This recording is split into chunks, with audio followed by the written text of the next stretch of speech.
Okay, now that you've gotten your crash course introduction to Backlink Beast, you're ready to get started and get some backlinks. So the very first thing that we have to do when we start using Backlink Beast is create a campaign. This is a super simple process. Just click on the little plus button on the top, and you want to name your campaign. Now you need to think about this strategically, because if you're going to be doing a lot of usage with this tool, you may want to organize your campaign. So if you have a say golf website, maybe you want to call this one your golf website campaign. So I'm just going to call that golf website. So I have my campaign in place. So what's the next thing that you need to do? So the first thing that I want to introduce you to is the concept of projects, right? Backlink Beast uses projects to organize what you're doing. Now the available projects to you are account creation, submission, and RSS feeds. Okay, these are going to be the ones that we're going to talk about right now. Now the first project, the one thing that you need to do before you do anything else, is account creation.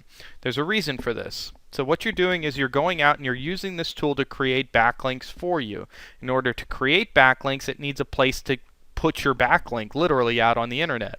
Some of those places may be social networks, RSS feeds, but basically what it needs to do is to create those accounts to actually facilitate that submission.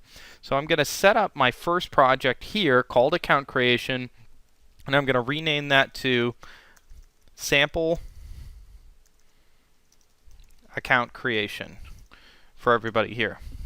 So I have my sample account creation project set up here. Now in order to move forward from this point, I next need to create a profile. So I'll go to New Account Profile. So you can see within my project, Sample Account Creation, I have this profile, and it's called New Profile 1. I'll call this Sample Profile. Okay? So now, I have my account creation project, and I have my account profile named Sample Profile. So the next thing that I want to do is go back to your Projects tab here, and I want to double click on the Sample Account Creation tab. So once I double click, it opens up this new window for me. Now this is where you're actually going to create accounts for all of these different websites. So you have social networks, social bookmark sites, Web 2.0 profiles, PDF sharing sites, and Web 2.0 article sites. This is strictly just a demonstration to show you what you need to do to set up an account. Now we're going to go through this a whole bunch of times as we do the submission process. So once you get to this screen, you need to select a project profile. So before I do anything, go through and I'm going to click the sample profile. This is the profile that I just created. So I'm on the account creation sample. I have my sample profile, and let's actually make some accounts on this website. So I'm going to click PDF sharing sites. Okay, there's 13 of these sites on Backlink Beast today. You can see them listed here. Now in order to create accounts on these websites, I'm going to need something like an email. So the next thing that I do is I click on the little email tab right there, and I want to create an email, and I want to use the disposable email feature. This is going to create an email address for me that it will use to actually log into these websites.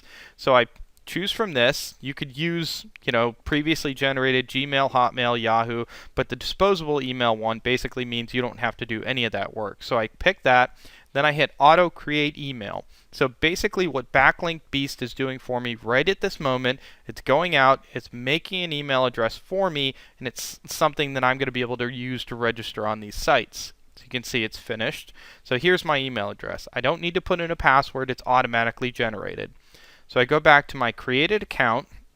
You can see I have all of these selected right now, and what I'm going to do is I'm going to hit start. Now what that's going to do is it's going to go out and actually create the accounts for every single one of these websites that I have listed. So in about a second it'll pop up a browser tab that's going to show me here's what's happening. Literally it's going through to each one of these websites. Now you remember I talked about CAPTCHA.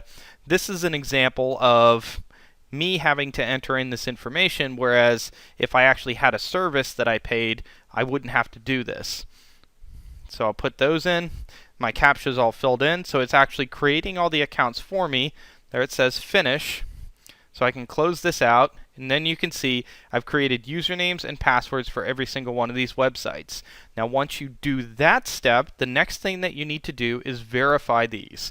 So I'll click on the verify email, and this is going to go through and validate that every single one of these accounts is in fact set up and active. This will take a couple of minutes, so as soon as this is done, I'll come back and then we'll get back started, and I'll show you the other aspects of account creation so we can keep on rolling. Okay, so all of these are set up now. You can see that it says finish. So I close this out, close this out. So now we're at a point now where we've created accounts for PDF sharing websites. This puts me into a position where I can actually do a submission to a site like this now. Now, this is a vital point, okay? In order for us to do any kind of submissions, no matter what it is, we must go through the account creation process. Now, the catch, of course, is that we do not have to do this every single time. I have a sample profile right now that's set up with PDF sharing websites already having accounts on them. It doesn't mean that I don't have the option to go set up sample profile 2. Let's say I rename this. And then within sample profile 2, I can go do the same exact thing, set up more accounts, create more accounts, tie them in. So if I wanted to go and set up a new account creation project, double click that.